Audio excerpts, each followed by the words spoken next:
Hola a todos, buen día. Bienvenidos a este webinar presentado por Central Test sobre las habilidades que sus equipos necesitan para prosperar.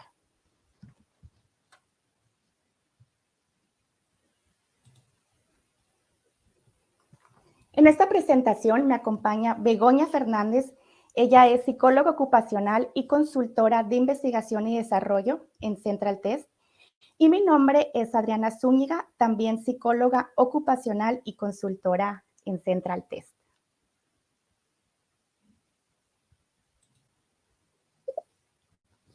Aquí tenemos el programa de hoy. Vamos a iniciar presentando los tipos de competencias profesionales y cómo se clasifican de forma general. Después pasaremos a las 8 competencias que hoy en día se consideran importantes a desarrollar y cuál es su efecto en el rendimiento. Y en la segunda parte, Begoña nos platicará cómo se pueden desarrollar a nivel individual y grupal y cuáles son las acciones que se pueden aplicar. Les recordamos que si en el transcurso del webinar tienen algún comentario o alguna duda, pueden escribirnos en el chat y al final de la presentación vamos a dejar unos minutos para responder a sus preguntas.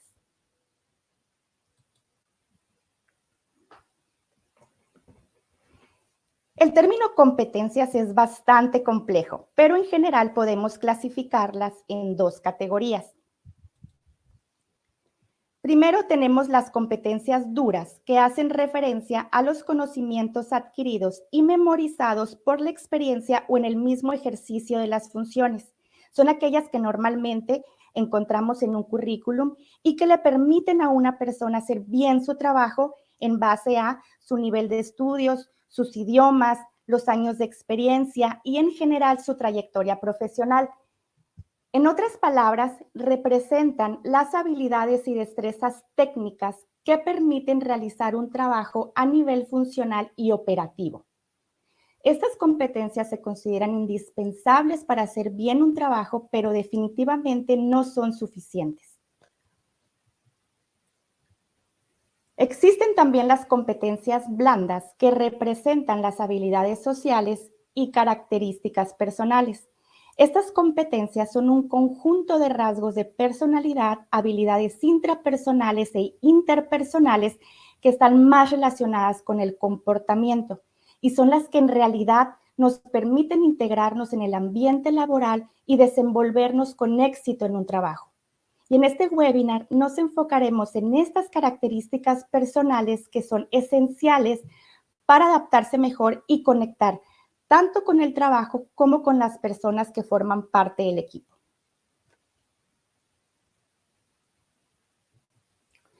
Vamos a definir muy brevemente estas 8 competencias.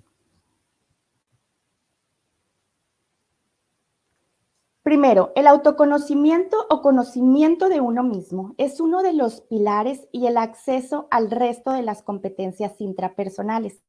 Y se refiere a la capacidad de escucharnos a nosotros mismos, saber identificar y comprender las propias emociones y necesidades y entonces reconocer qué es lo que más nos conviene y poder progresar de una manera favorable. Una persona que comprende su manera de funcionar y que es consciente de sus fortalezas, de sus virtudes y aptitudes, va a ser capaz de desarrollar otras competencias como por ejemplo la autoconfianza o el autoestima. La confianza en sí mismo se refiere a creer en nuestras propias capacidades. Es una fuerza interior, un sentimiento de seguridad y de firmeza que nos anima a progresar incluso en situaciones desconocidas o de incertidumbre. Además, el hecho de tener un sentimiento de eficacia personal y sentirse orgulloso de lo que uno hace, se proyecta a los demás y resulta inspirador para otros. Por otro lado, la autoestima, que también está relacionada con el autoconocimiento y la autoconfianza, es el juicio de valor que nos damos sobre nuestras fortalezas y nos permite aceptar nuestras debilidades, reduciendo también el impacto de las críticas externas. Tenemos también el autocontrol. Esta capacidad nos ayuda a contener los propios impulsos, mantener la claridad del pensamiento y comportarnos de forma adaptativa. El autocontrol evita que nos dejemos llevar por los sentimientos del momento y que las emociones tomen el control de uno mismo. Si lo trasladamos al ámbito laboral, los colaboradores autocontrolados son personas serenas, confiables y normalmente más estables en sus relaciones con los demás. Tenemos otras competencias que se relacionan con la capacidad de enfrentar los cambios. La flexibilidad, por ejemplo, es la habilidad de ajustar nuestros comportamientos y forma de pensar para adaptarnos a nuevas situaciones y las normas de comportamiento. Y esto permite estar en sintonía con el entorno que, bueno, actualmente es bastante cambiante. La resiliencia, por otra parte, es la capacidad que nos ayuda a recuperarnos de algún fracaso o una mala experiencia. Una persona resiliente puede pasar página rápidamente y no se detiene pensando en los errores del pasado. Esta competencia o habilidad también se relaciona con el optimismo, que ayuda a ver el lado positivo de las cosas y a sentirse satisfecho con la vida en general. Una persona que es optimista tiene actitudes que siempre van a ser valoradas por el equipo. Por ejemplo, siempre encuentran palabras gratificantes para los demás o son personas agradables al trato. Y por último, y muy importante, sobre todo en tiempos de trabajo en casa, en donde no estamos rodeados de personas que nos animen, es la automotivación. La automotivación es esta capacidad de motivarse a uno mismo para alcanzar sus metas y objetivos. Y las personas que son automotivadas normalmente son más involucradas en su trabajo y también son más independientes.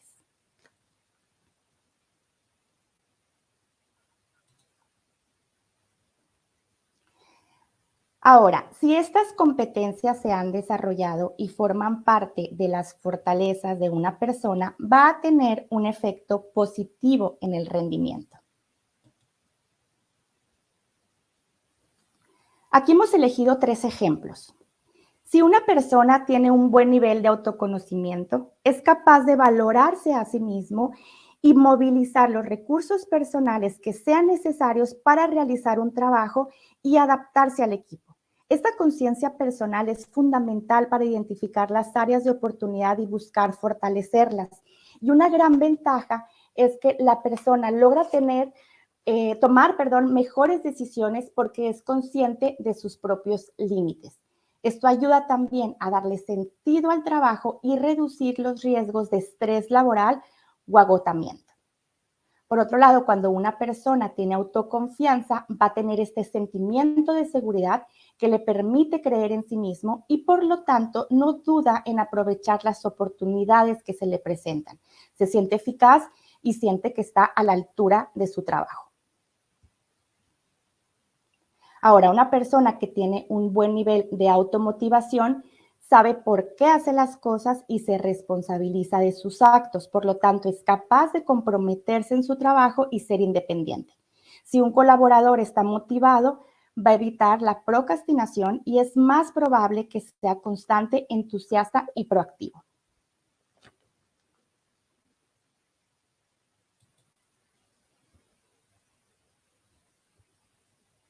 Bien, ¿cuál es el impacto cuando estas competencias no se han desarrollado o se encuentran en niveles bajos?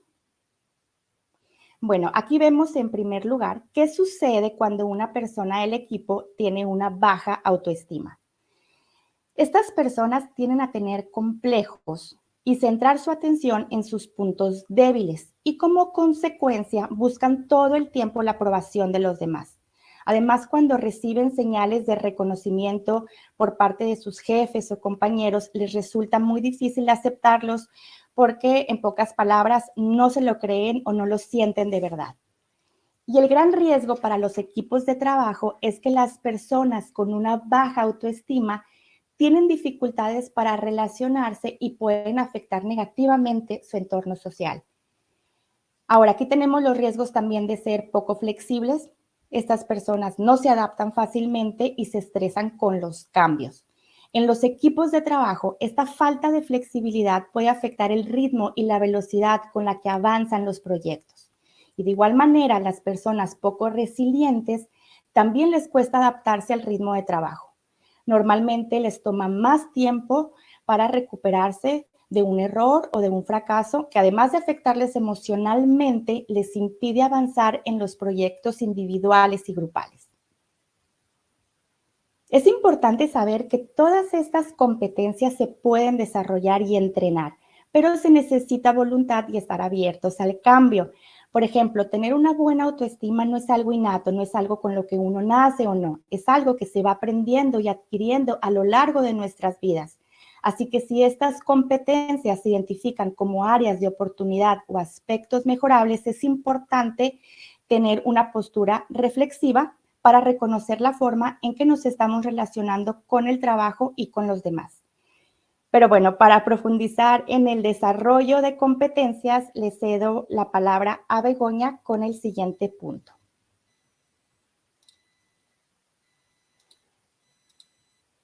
Hola, pues muchas gracias, Adriana. Vamos entonces a ver cómo se pueden desarrollar las competencias a nivel individual y grupal. Bien.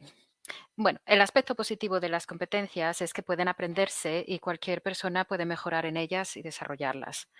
Y para ello lo primero es evaluarlas. Se puede evaluar de cara a intervenciones con personas en particular o con grupos. A la hora de hacer intervenciones, una buena evaluación permite establecer la línea de partida o servir para hacer el seguimiento, por ejemplo, durante o al final de la intervención. Así se puede observar si el efecto es el esperado o si ha tenido éxito. En Central Test tenemos el test Emotion 2, que es un test psicométrico, que sirve para evaluar las competencias de inteligencia emocional. En el informe de Emotion 2 tenemos el gráfico circular que se muestra en la imagen, donde se pueden ver todas las competencias y las puntuaciones correspondientes. Las puntuaciones del gráfico están en percentiles para poder comparar el nivel de la competencia de la persona con el resto de la población. Por ejemplo, si una persona obtiene una puntuación de 6,6, esto indica que de cada 100 personas, 66 obtienen una puntuación menor.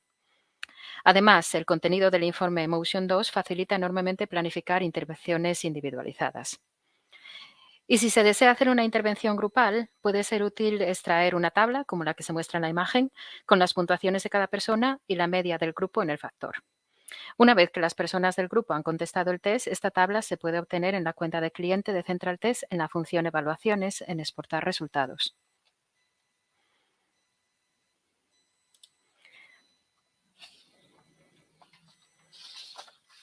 Bueno. Además de una buena evaluación, hay una serie de cuestiones a tener en cuenta para que la intervención sea un éxito. Algunas de las que tenemos en pantalla son un ejemplo. Por ejemplo, participación voluntaria. El objetivo de las intervenciones es el cambio, pero el cambio cuesta y es difícil que se dé sin motivación interior. Así que si se ve como una imposición o solo se hace por incentivos externos, va a ser difícil que se interiorice y que se dé el cambio necesario. Otra clave sería explicar los beneficios, motivar y dar autonomía. Para conseguir una motivación interna hay que convencer y conectar los beneficios con las necesidades y las expectativas que pueda tener la persona, así como favorecer la autonomía, permitiendo decidir qué tipo de tareas se ajustan más al estilo personal. Y así la persona vuelve a interiorizar el cambio que necesita hacer para la intervención. Otra clave sería avanzar mediante pequeños pasos, que sería dividir el contenido de la intervención en fases y tareas concretas y alcanzables. Esto permite que la persona se relaje al ver que lo que se propone hacer sí que es posible. Y también el fijar metas alcanzables facilitan que se experimente el éxito. Esto motiva a la persona a continuar y permite que se vea a ella misma con una luz positiva. Otra clave sería el seguimiento y el análisis de las dificultades. Bueno, en cualquier intervención o en cualquier proceso es normal que haya momentos difíciles y hay veces que la persona se queda atascada cuando está practicando una tarea. Pues para evitar problemas mayores es recomendable hacer un seguimiento que permite hablar sobre estas dificultades y encontrar alternativas que puedan ir solucionando los problemas. Y bueno, ya por último es que decir, hacerlas dinámicas y divertidas. Si te diviertes haciendo algo y te resulta interesante, es fácil conectar con ello y perseverar. Bueno, ahora sí que me gustaría pasar a hablar sobre algunas tareas concretas y sencillas que se pueden hacer para cada una de las 8 competencias que describió Adriana en la otra diapositiva. Bien, bueno, no sé si han oído hablar sobre la escritura terapéutica. Es una técnica útil y sencilla que tiene efectos psicológicos positivos y que se puede usar para mejorar varias de las competencias que estamos viendo en la webinar. Consiste en escribir sobre cosas específicas, como veremos más adelante, y el fundamento es que al escribir tenemos que organizar la información y tenemos una conexión más profunda con el mensaje que cuando hablamos. Y así también se da un proceso de retroalimentación. La verdad es que un libro que recomiendo si a alguien le interesa saber más sobre esta técnica es el libro de Richard Wiseman, 59 segundos. Bueno, pasando ya a competencias concretas, tanto el autoconocimiento como la autoconfianza se beneficiarían de la escritura terapéutica. Así, por ejemplo, para el autoconocimiento, 3 tareas sencillas y cortas que se pueden hacer son escribir las necesidades, los deseos y las metas a corto y largo plazo, por un lado, y por el otro lado, identificar pues, cómo se siente y cómo se comporta cuando logra y cuando no logra sus deseos. Y por última, con ayudas de estas dos listas, pues se define lo que es más importante y las posibilidades de conseguirlo o lo que se tendría que hacer para conseguirlo. Y, por ejemplo, para aumentar la autoconfianza, pues se puede empezar también con una lista de logros, de éxitos, de puntos fuertes y de habilidades. Y la verdad es que seguramente que al hacerlo se descubrirá que se tiene muchas más habilidades de las que se cree. Esta lista sirve para ayudar a aumentar la confianza en el momento y también cuando se tiene a mano se puede utilizar en aquellos momentos bajos o cuando se empieza a dudar uno de uno mismo, ¿no? Y bueno, además otra técnica sería ponerse en situaciones o hacer tareas que resulten ligeramente desafiantes. No tienen que ser realmente muy difíciles, simplemente un poquito, y atreverse a ir a por ellas, porque esto hace que se experimente el éxito, normalmente se hacen bien, se experimenta el éxito y así progresivamente pues va aumentando la autoconfianza.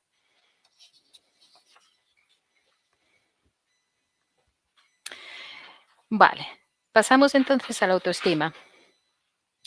Se puede trabajar de forma semejante a la autoconfianza. Algunas tareas sencillas pueden ser identificar los puntos fuertes y débiles.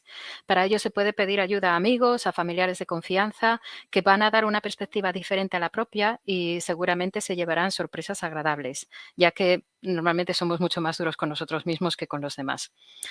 Después puede utilizar esa lista para enfrentarse a situaciones difíciles porque le ayudará a entender sus reacciones y manejar la situación con más soltura. Además, tener en mente que todos tenemos debilidades y que estas precisamente son las que nos hacen más interesantes y menos amenazantes a los demás es importante. Al fin y al cabo, ¿a quién le gusta estar con alguien que es perfecto? Bien, en cuanto a la automotivación, la podemos trabajar definiendo hacia dónde se va y por qué. Esto nos ayudará a concienciarnos, a mentalizarnos y a tener más claro el camino. Para ello podemos preparar planes con pasos lentos pero seguros. Así, si solo tenemos el razonamiento es que si solamente tenemos en mente una meta final, pues nos va a parecer difícil y nos va a parecer inalcanzable. En cambio, si rompemos esa meta en tareas que son asumibles, todo se va a ver mucho más fácil. Y también para la automotivación, un tema clave es prepararse para las dificultades con un plan de acción y mentalizarse de que los fracasos en realidad son una fuente de aprendizaje.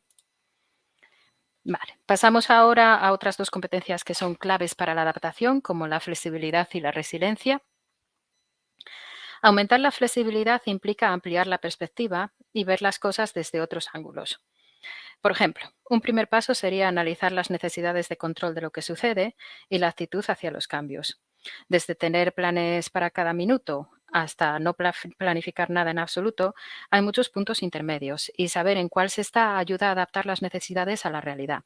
Por ejemplo, si es una persona que necesita tener mucho control, puede probar a no tomar todas las decisiones de antemano para poder aprovechar las oportunidades que puedan ir surgiendo. Después está la resiliencia. La verdad es que aumentar la resiliencia puede ser todo un desafío, porque nos tenemos que enfrentar con hábitos de pensamiento que podemos tener como muy afianzados. Normalmente la mayor parte de la gente ve el fracaso como algo negativo. Sin embargo, el fracaso en realidad supone siempre una oportunidad de aprendizaje, de mejora y de avance. Y aunque normalmente hay una fuerte reacción emocional cuando se vive el fracaso, si podemos empezar el proceso de revisión lo antes posible, no solamente vamos a salir de ello antes, sino que además vamos a mitigar el dolor. Entonces, un punto que podría ayudar en esta mentalización es saber que, bueno, que el pasado realmente no se puede cambiar, solo se puede actuar en el aquí, en el ahora y de cara al futuro. Otro tema respecto a la resiliencia es que a veces nos atascamos en pequeños detalles. Entonces, podemos probar a desarrollar el hábito de intentar ver las situaciones de forma global o desde la perspectiva de otros, porque de esa manera vamos a ver, bueno, pues las cosas en su justa medida y vamos a poner todo pues donde tiene que estar. Bueno, ya solo nos quedan las dos últimas competencias de hoy, que serían el optimismo y el autocontrol. El optimismo está realmente muy ligado a la resiliencia y una forma sencilla de ir aumentándolo puede ser, pues por ejemplo, escribir de forma regular sobre las cosas que van bien en la vida, pues una vez a la semana o cada 15 días. Es un ejercicio muy sencillito que nos ayuda a mejorar mucho nuestras perspectivas futuras. Otro enfoque es centrarse en solucionar problemas más que en las razones de su existencia o la típica pregunta de por qué me tiene que pasar esto a mí, porque así evitamos gastar fuerzas en algo que realmente resulta improductivo y empezamos a desarrollar una actitud práctica y positiva.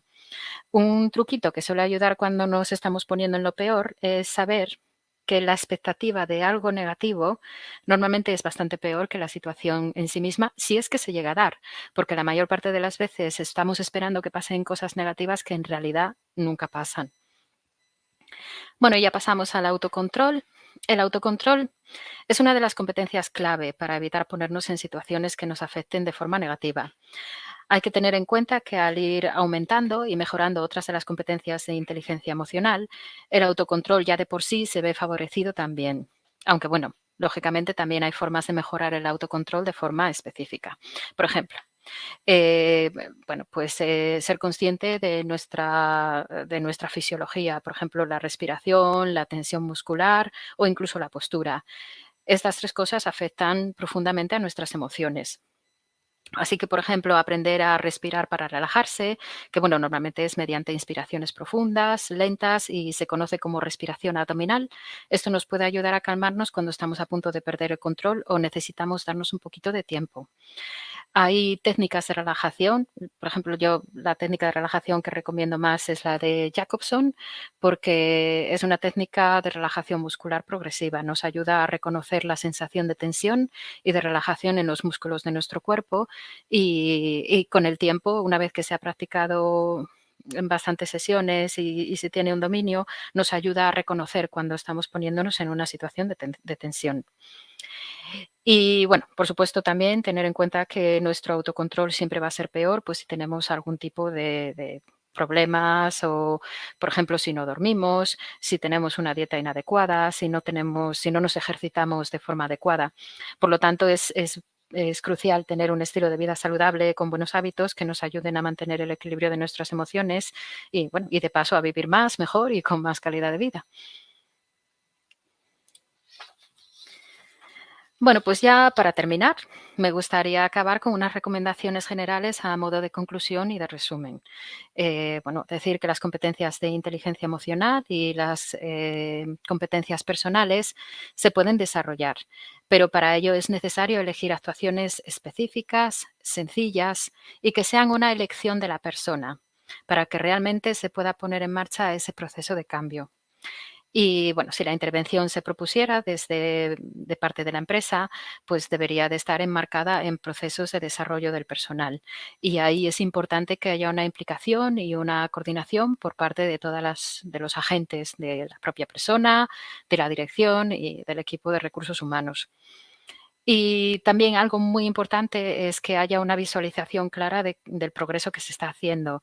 Para ello, por ejemplo, se pueden reconocer las pequeñas metas que se van logrando, se puede hacer un gráfico atractivo, porque resultará muy motivante y incitará a seguir trabajando en el logro de estos objetivos. Pues hemos llegado al final del tema de hoy, pero antes de terminar me gustaría hablar un poquito sobre Central Test, nuestra empresa. En Central 3 trabajamos para proporcionar evaluaciones de calidad a las empresas y las organizaciones, centros educativos. Así contamos ya con 17 test psicométricos en español. Muchos de ellos tienen versiones equivalentes en inglés, francés, bueno, y algunos incluso en árabes, que pueden ayudar si hay que hacer evaluaciones internacionales. También tenemos la evaluación 360 grados, en la que diferentes personas del equipo valoran a alguien en las mismas competencias, o nuestra entrevista Smart Interview, que permite hacer entrevistas a distancia y en diferentes momentos temporales. En ellas se graban las preguntas en diferentes formatos y se envía al participante, que graba su respuesta, las envía de vuelta y se evalúan con tranquilidad en la empresa por una o varias personas del equipo cuando resulte conveniente. Y bueno, y también tenemos a su disposición más de 200 test de informática que pertenecen a un socio. Todas estas evaluaciones y todas estas herramientas se utilizan mediante una plataforma digital, flexible, intuitiva y personalizable. En ella también se incluye la Talent Map, que permite definir criterios y comparar a grupos de personas. Y además tenemos los servicios de consultoría, con formaciones que nos permiten sacar el máximo partido a los test. También hay consultoría sobre aspectos técnicos y de la calidad de las evaluaciones, auditorías, programas de desarrollo, digitalizaciones. Bueno, ahí todo el equipo está a su disposición para ayudar en lo que necesite. Y bueno, pueden ponerse en contacto con nosotros en los correos o teléfonos que se muestran en la imagen en cualquier momento. Muchísimas gracias por su asistencia. Vamos a pasar entonces al turno de preguntas. Bueno, muchas gracias a todos por su participación. Gracias Begoña y Adriana por la presentación, súper interesante. Y tenemos una pregunta en el chat de parte de María Jesús, que pregunta si podría por favor explicarme un poco más sobre la escritura terapéutica y cómo podemos enfocarla para una intervención grupal. Bueno, pues sí.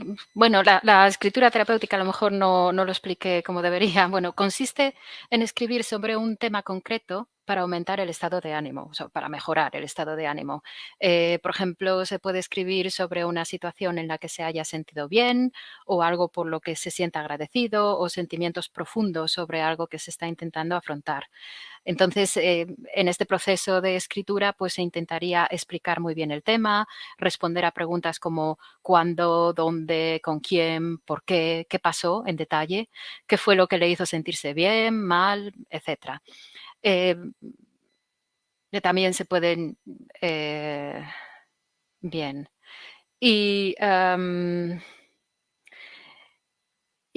sobre la segunda pregunta, que es cómo enfocar el tema para una intervención grupal. Bueno, todas estas técnicas estas sencillas técnicas que he estado explicando durante la webinar, en realidad pueden adaptarse al grupo. Se pueden hacer dentro de una dinámica de grupo. Por ejemplo, vamos a ver la autoestima. Se puede hacer una dinámica en la que se pongan en común anécdotas divertidas de momentos en que se cometió un error, y esto ayudará a normalizar, a equivocarse o incluso ver el aspecto positivo. Para el autocontrol, pues se puede pedir al grupo que comparta una técnica que les funcione para controlar las emociones cuando se frustran.